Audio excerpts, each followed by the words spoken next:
The morning sky over Kepler 442b burned red when the ships came.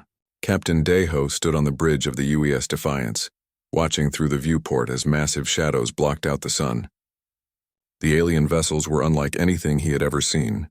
They looked alive, with surfaces that pulsed like beating hearts and tendrils that moved like searching fingers. "Sir, we're getting signals from the colony below," said Communications Officer So-min, her voice tight with fear. "They're asking for help." Daeho knew his small patrol ship could do nothing against the enormous alien fleet. The Defiance was built for reconnaissance, not war. Its crew of 30 could barely operate the basic weapon systems. But down on the planet's surface lived 50,000 colonists, including his sister Hyejin and her 2 young children. The alien ships began to descend. As they moved closer to the planet, Daeho could see their true size. Each vessel was larger than Earth's biggest cities. Strange lights flickered along their hulls and the air around them shimmered with energy. "Captain," So-min called out, "we're receiving a broadcast. It's coming from the lead ship. Put it through." The main screen flickered to life. The image that appeared made several crew members gasp in horror. The being on the screen was tall and thin, with gray skin that looked wet and slimy. Its head was elongated, and where its eyes should be, there were only dark, empty holes. When it spoke, its voice was like the sound of breaking glass. "I am Admiral Kethvar of the Velkari Empire," the creature said. "We have come to harvest this world. All living beings will be processed for bioenergy extraction. Resistance will result in immediate termination." The transmission ended. For a moment, the bridge was silent except for the hum of the ship's engines. "Bioenergy extraction?" asked Engineer Young Min. "What does that mean?" Before anyone could answer, the alien ships began their work. Beams of sickly green light shot down from the vessels, striking the colony's main settlement. Where the beams touched, buildings began to dissolve. But it wasn't destruction that Daeho watched in horror. It was transformation.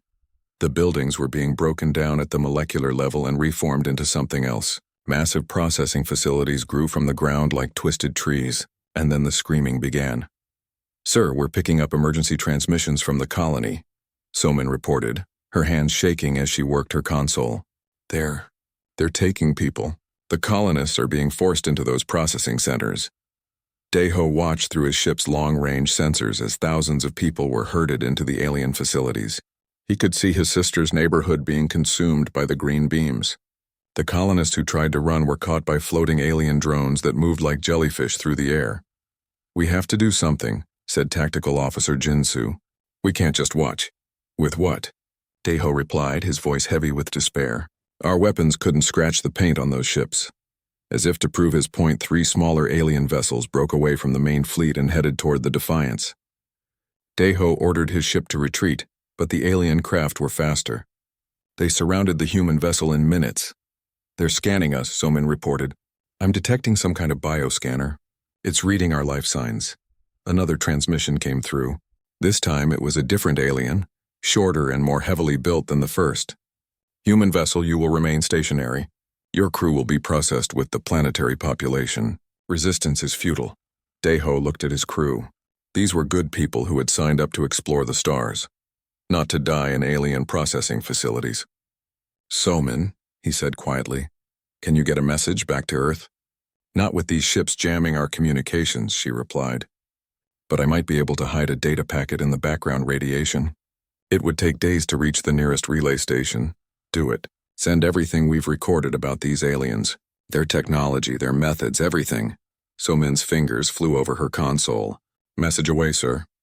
"But what good will it do? By the time Earth gets the warning, we'll all be—" She didn't finish the sentence. Everyone knew what she meant. The alien ships began pulling the Defiance toward the planet with some kind of tractor beam.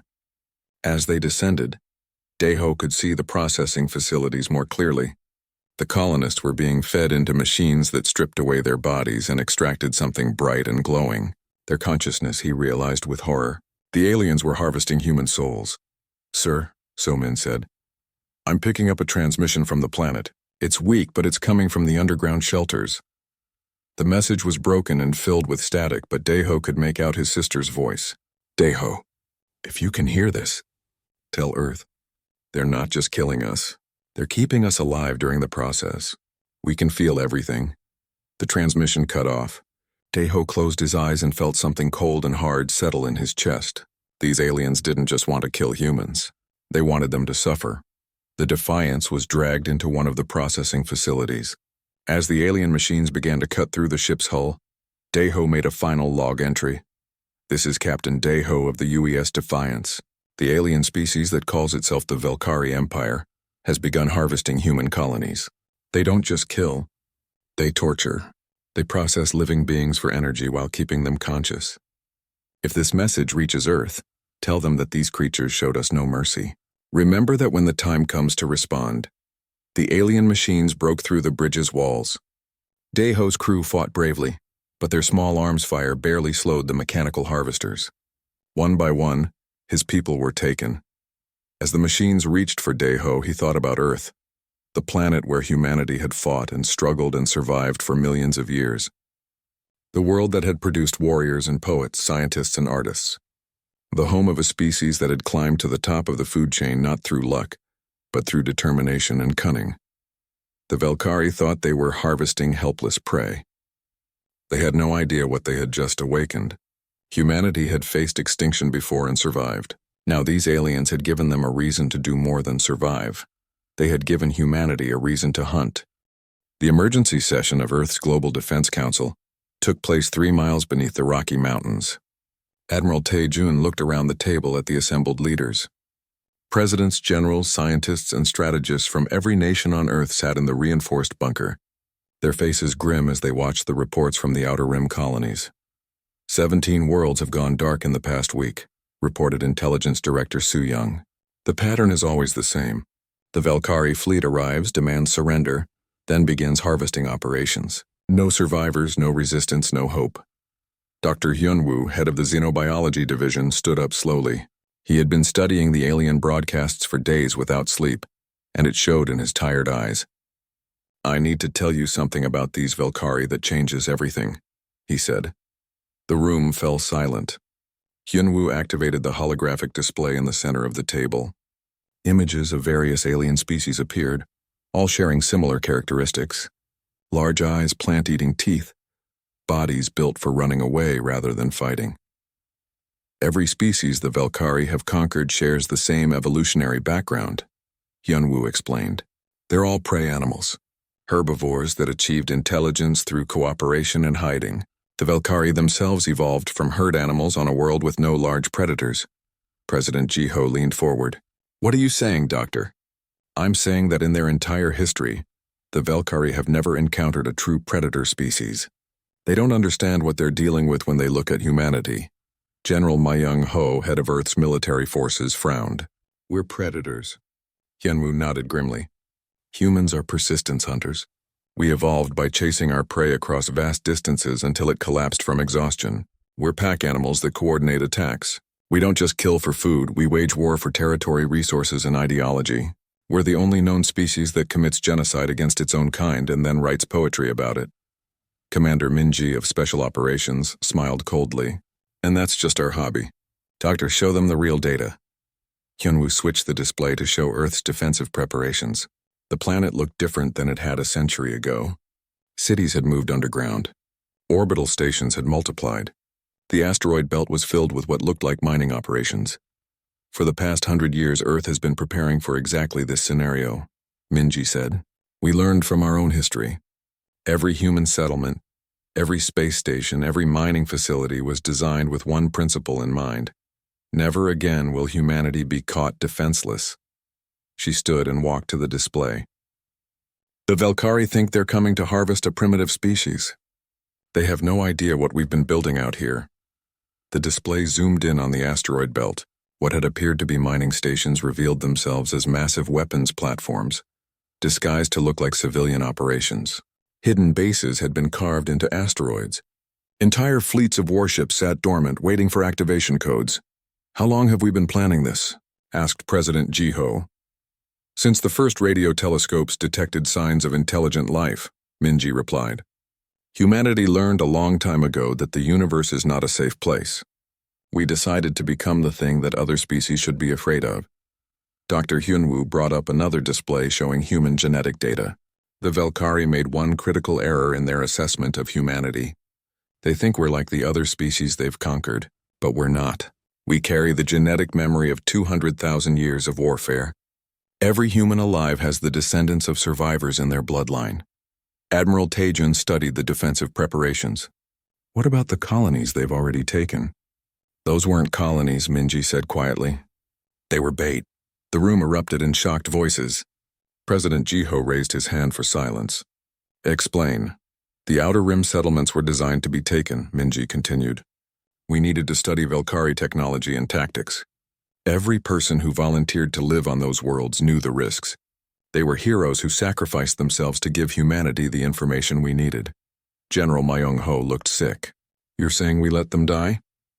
I'm saying they chose to die so that the rest of humanity could live, Minji replied.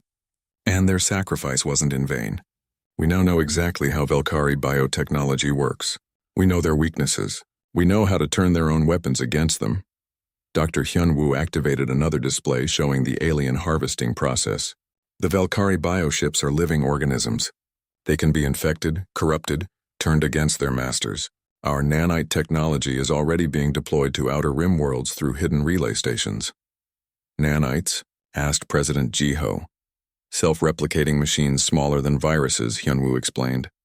They're designed to infiltrate Velkari biotechnology and reprogram it. When the aliens come to harvest our worlds, they'll find that their own ships have become weapons pointed at their fleet. Admiral Taejun pulled up intelligence reports from across the galaxy. What about other species? Surely some of them must be willing to fight. Most have already surrendered, Intelligence Director Su-young reported, but we've been in secret contact with a few resistance groups. They're waiting for someone to show them that the Velkari can be beaten. Commander Minji smiled again, and this time it was truly frightening. They won't have to wait much longer. The Velkari fleet heading for Earth contains 500 bioships. They expect to find a terrified world begging for mercy.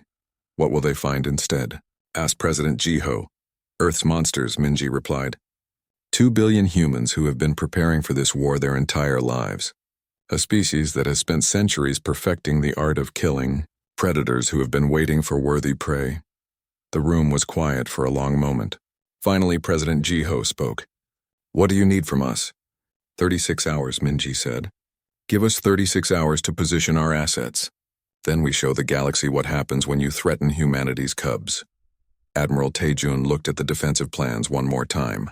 Hidden fleets, disguised weapons, sleeper agents throughout Velkari space, and biotechnology that could turn their enemies' ships into allies. It was the most comprehensive military operation in human history. Doctor, he said to Hyun-woo, you said the Velkari have never encountered a predator species before. What do you think will happen when they do? Hyun-woo looked at the genetic data on his screen, showing the evolutionary path that had created humanity, a species that had survived ice ages, plagues, and wars, a species that had hunted mammoths to extinction and then reached for the stars. I think they're about to learn why humans are the only species on Earth that hunts for sport. Admiral Kethvar of the Velkari Empire stood in the bio-neural command center of his flagship Eternal Harvest. Through the living walls of his ship, he could see the blue-green world that the humans called Earth spinning slowly in space. It looked peaceful, defenseless like all the other worlds his fleet had harvested. Begin scanning for population centers, he ordered his subordinates. The bridge crew moved with the slow, deliberate motions of their species. As herd animals, the Velkari had never learned to rush. Why hurry when you had overwhelming force? The scanning results confused him. The planet showed signs of massive civilization, but the energy readings were wrong. Cities that should have contained millions of beings barely registered any life signs at all. Admiral, reported his tactical officer, the humans appear to have evacuated their major population centers. We're detecting only minimal life signs on the surface. Kethvar's elongated head tilted slightly. This was unexpected. Most species tried to hide or negotiate when his fleet arrived.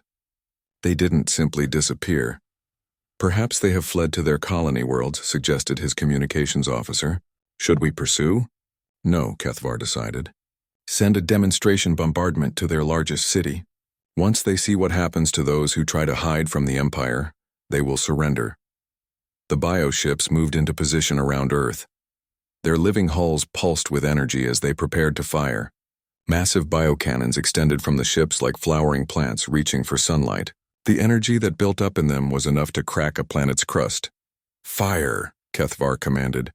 Beams of sickly green energy lanced down toward Earth's surface. They struck the city the humans called New York, with enough force to vaporize everything within a 100-mile radius. The flash of the impact lit up the bridge of the eternal harvest, but when the light faded, the city was still there. "Impossible," whispered the tactical officer. "Our sensors show no damage to the target." Kethvar studied the readings. The energy had definitely hit the city, but somehow passed right through it. "Scan the impact site. I want to know what happened." The results made him step back from the display. "Holograms," he said in disbelief. "The entire city is a holographic projection." Before he could process this information fully, his ship's bio-hull began to shake.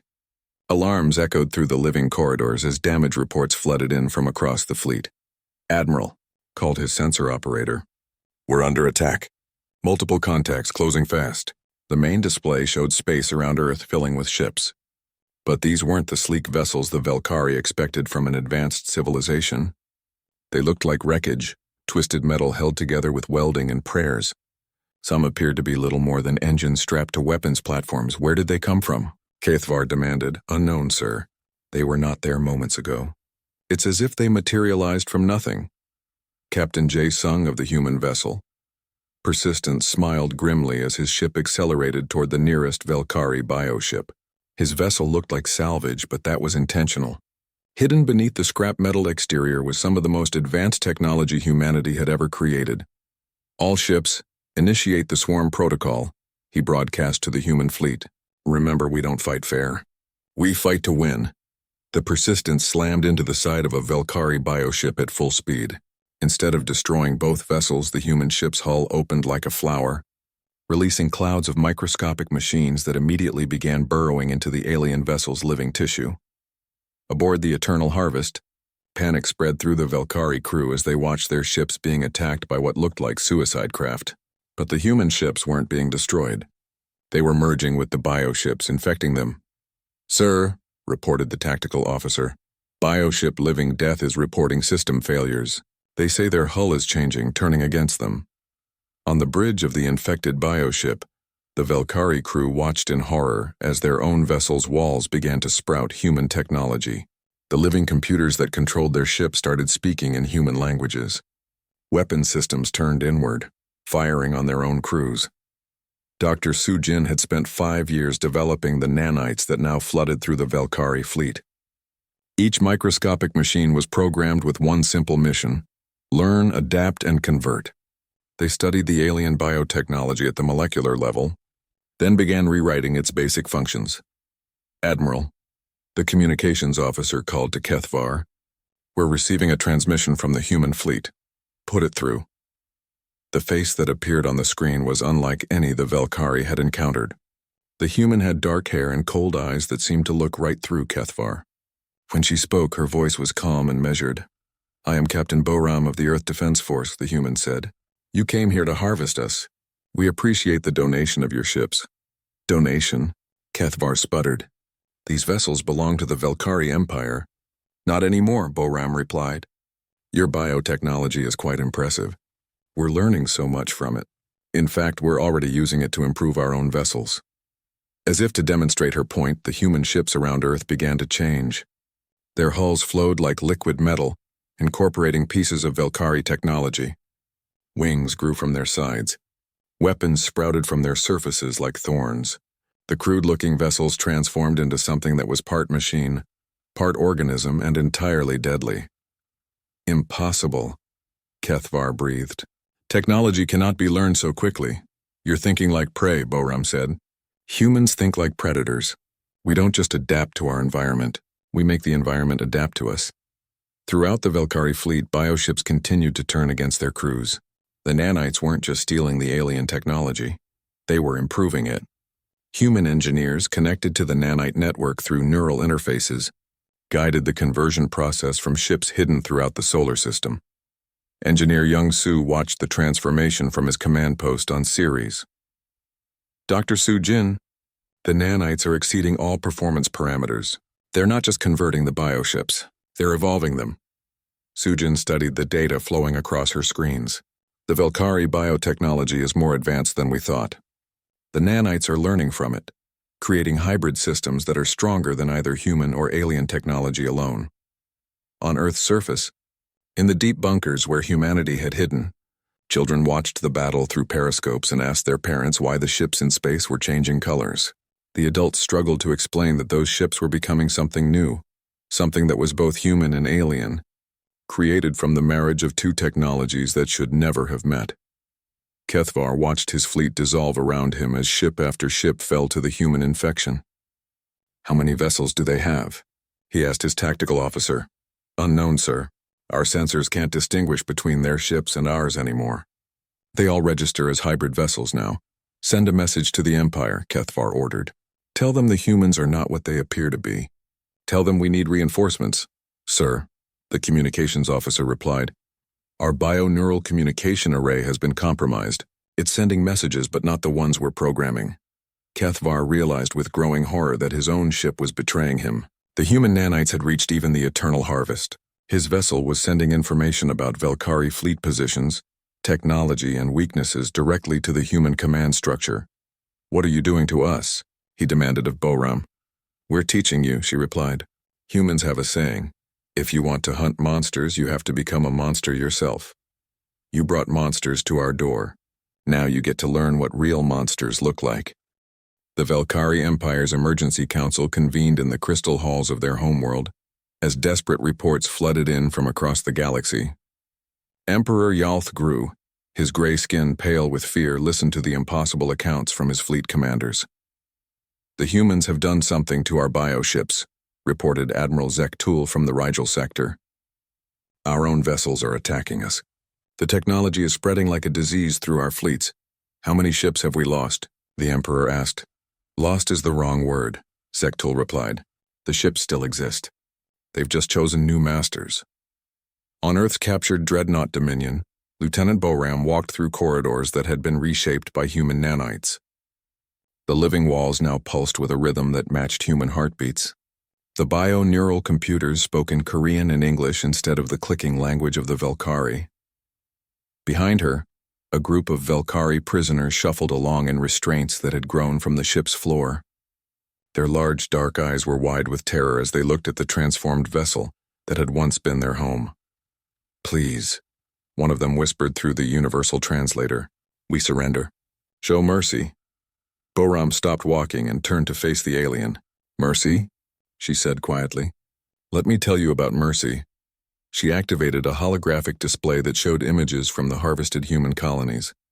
The Velkari prisoners watched in silence as the recordings played.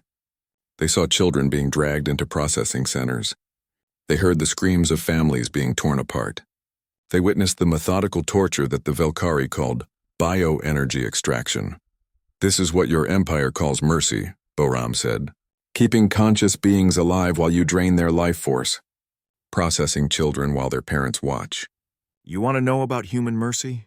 "We're going to show you exactly the same mercy you showed us."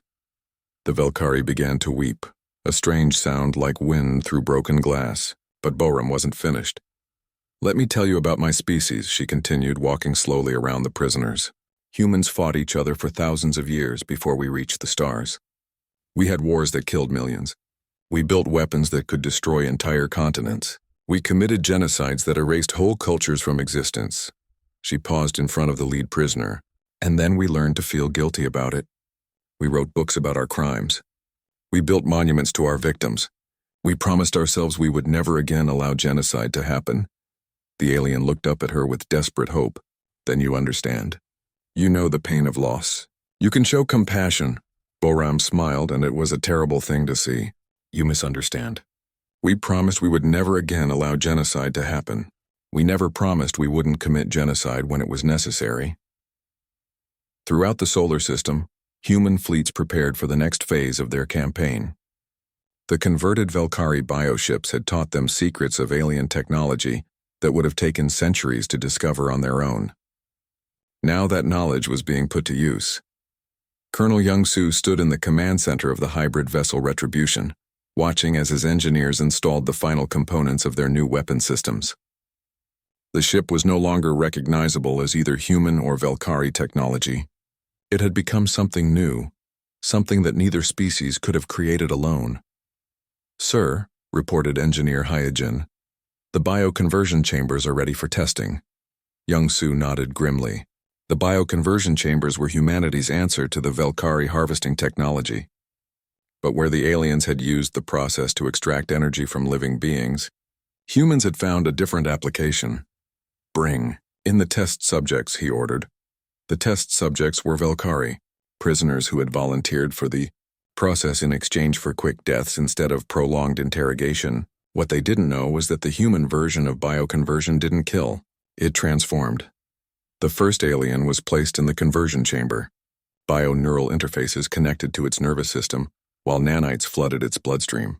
The Velkari screamed as its body began to change at the cellular level. When the process was complete, the being that emerged was no longer purely Velkari. It retained its memories and intelligence, but its body had been enhanced with human genetic material. Its reflexes were faster, its strength greater, its endurance improved. Most importantly, its psychological conditioning had been altered. The converted Velkari looked at its former comrades with cold, predatory eyes. "Where are the Empire's fleet positions?" it asked in perfect human speech. The unconverted prisoners recoiled in horror as their companion began providing detailed intelligence about Velkari military installations, supply routes, and defensive strategies. The bioconversion process had done more than change the alien's body. It had changed its loyalty. "Impossible," whispered one of the prisoners. "The neural conditioning cannot be broken. We are programmed from birth to serve the Empire." "Human technology," explained Dr. Sung-ho, who had designed the conversion process. "We specialize in breaking things that aren't supposed to be broken, including minds." The converted aliens became humanity's most valuable intelligence assets.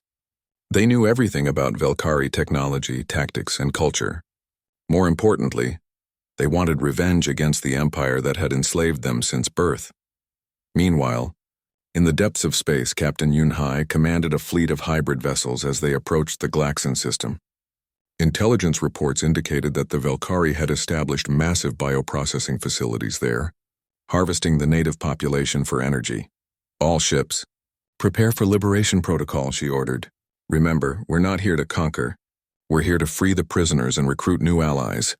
The Glaxon system was defended by a significant Velkari fleet, but they had no idea what was coming. The human ships looked like standard Imperial vessels on their sensors. It wasn't until the nanite clouds began deploying that the aliens realized their mistake. The battle was brief and decisive. Velkari bioships turned against each other as human nanites spread through their fleets. Within hours, the entire system was under human control, but the real work began when Unhai's forces reached the processing facilities. Deep in the biomechanical complexes, they found thousands of Glaxon beings suspended in energy extraction chambers. The aliens were still alive, still conscious, still aware of every moment of their torture. "Begin the reversal process," Yun-hai ordered. Human medical teams worked frantically to reverse the bioenergy extraction. It was delicate work, requiring the integration of human medical technology with captured Velkari equipment. Many of the prisoners had been in the chambers for months or even years. The first Glaxon to be successfully freed was a being called Torak. Its species resembled large furry mammals with multiple arms and intelligent eyes. When it realized it was free, it collapsed and wept for several minutes. "The pain," it whispered. "The endless pain." "How long?" 14 months, Yun-hai told it gently. "But it's over now." Torak looked up at her with eyes full of gratitude and something else. "Something harder." "You freed us. Why?" "Because that's what humans do," Yun-hee replied. "We help people who can't help themselves. And in return?" Torak asked. Yun-hee's expression hardened. "In return, you help us make sure this never happens to anyone else." Within days, the freed Glaxon population had volunteered en masse to join the human war effort. They brought with them knowledge of other worlds under Velkari occupation, other species being harvested, other atrocities being committed across the galaxy. But more than that, they brought fury. The liberated beings had experienced firsthand the cruelty of the Velkari Empire. They understood that mercy was a luxury that couldn't be afforded in this war. As reports of the Glaxon liberation spread across the galaxy, something unprecedented began to happen. Resistance movements that had been hiding on occupied worlds started reaching out to the human fleets. Species that had given up hope began to fight back. The Velkari Empire suddenly found itself facing not just humanity, but a growing coalition of angry, determined beings who had been pushed beyond their breaking point. Emperor Yalthgru read the intelligence reports with growing dread. The humans weren't just winning battles. They were converting the Empire's own resources against it. Every ship they captured, every world they liberated, every prisoner they freed became another weapon pointed at the heart of Velkari civilization. "How many systems have we lost contact with?" he asked his military advisor. 17 in the past week, came the reply. "But we're not losing them to conquest. We're losing them to conversion. The humans are turning our own technology against us." The Emperor stared out at the stars through the crystal walls of his palace. For the first time in his species' history, the Velkari Empire was facing an enemy that refused to submit, refused to negotiate, and refused to show mercy.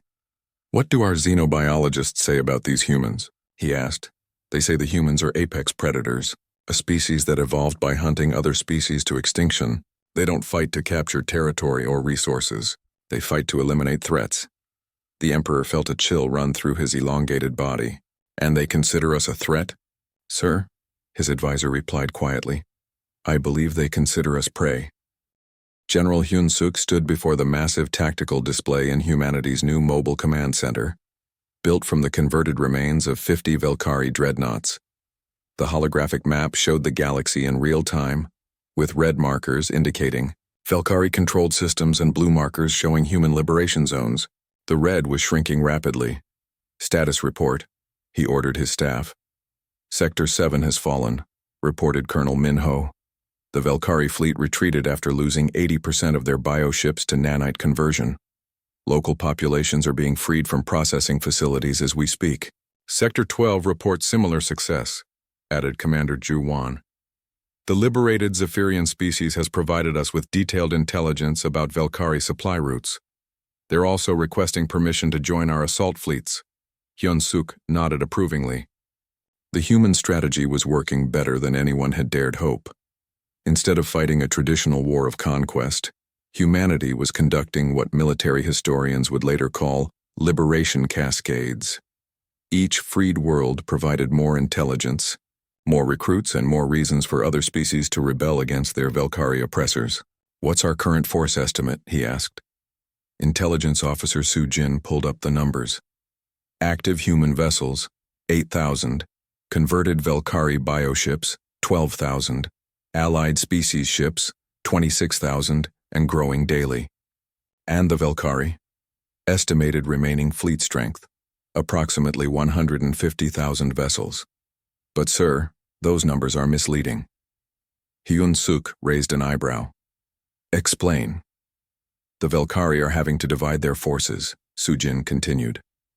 "They're fighting rebellions on dozens of worlds simultaneously. More importantly, they can no longer trust their own technology. Every bioship they deploy risks conversion to our cause." The general studied the tactical map. The human advance wasn't following traditional military patterns. Instead of driving toward the Velkari homeworld, human fleets were spreading out in all directions, liberating processing worlds and freeing captured populations. Each liberation created a new base of operations and a new source of recruits. "Sir," reported communications specialist Dongwoo, "we're receiving a priority transmission from Captain Yunhai's fleet in the Terminus sector." "Put her through." Captain Yunhai's face appeared on the main screen. Behind her, Hyun-suk could see the bridge of her ship, Liberator, which had been grown rather than built using hybrid biotechnology. The walls pulsed with organic rhythms while human-designed neural interfaces glowed with soft blue light. "General," Yunhai reported, "we've successfully liberated the Terminus processing complex. The Velkari were holding approximately 2 million beings from 14 different species. Casualties? Minimal among our forces.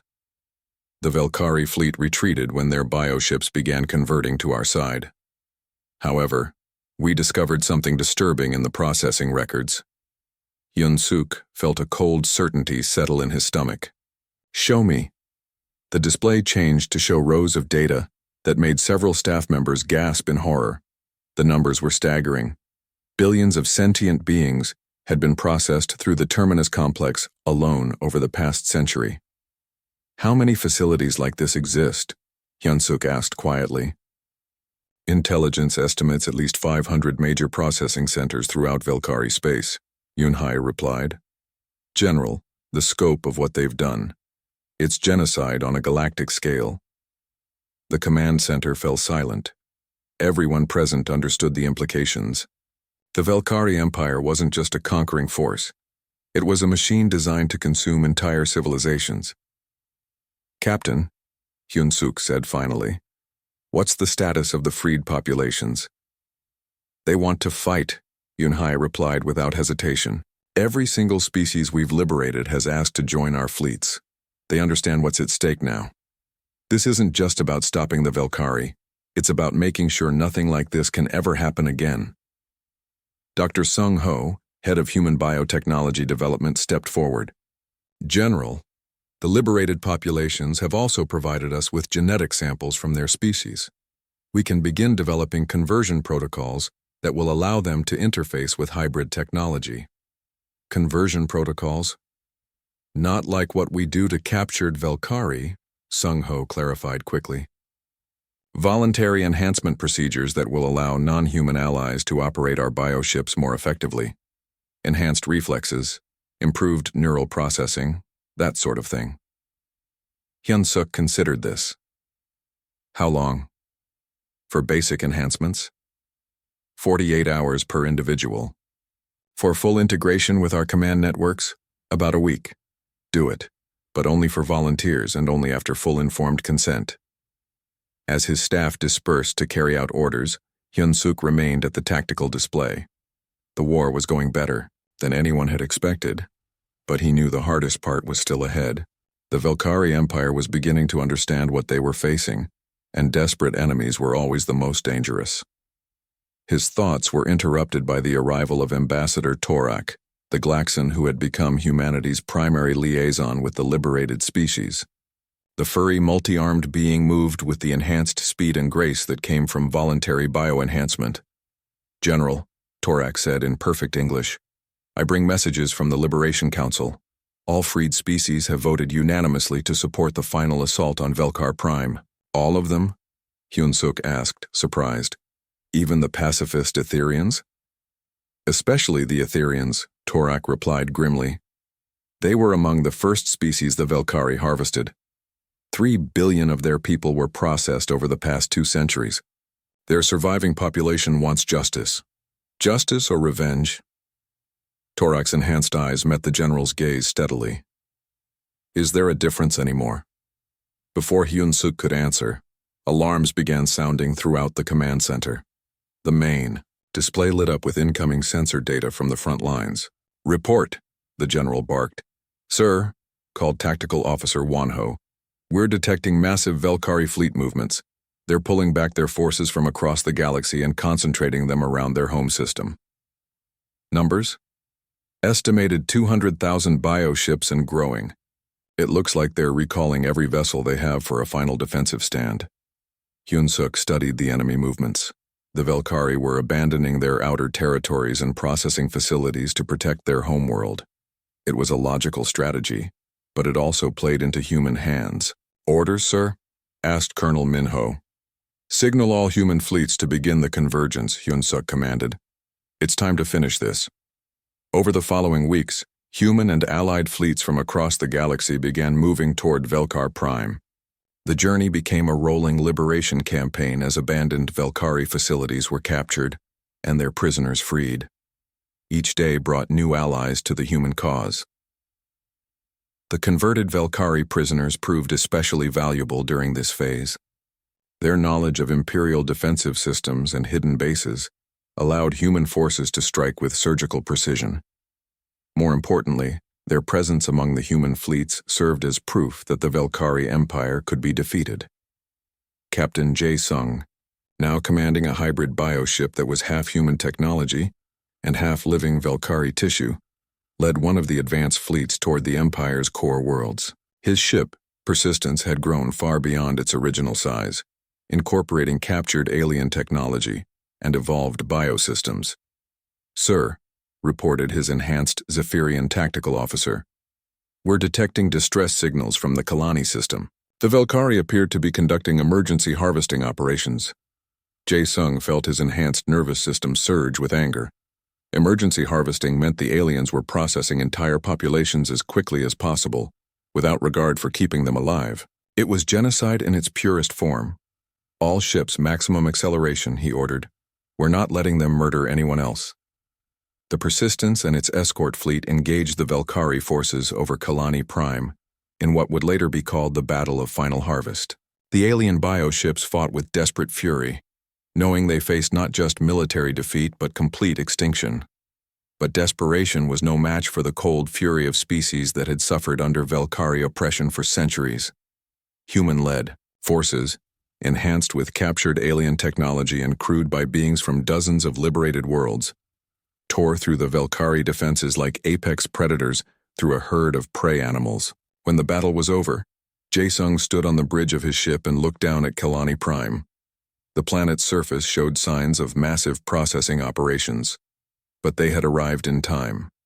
Millions of Kalani civilians were still alive, still free. "Sir," his communications officer reported, "we're receiving a transmission from the planet's surface. The Kalani government wants to formally surrender to human forces." "Tell them they're not surrendering," Jae-sung replied. "They're joining.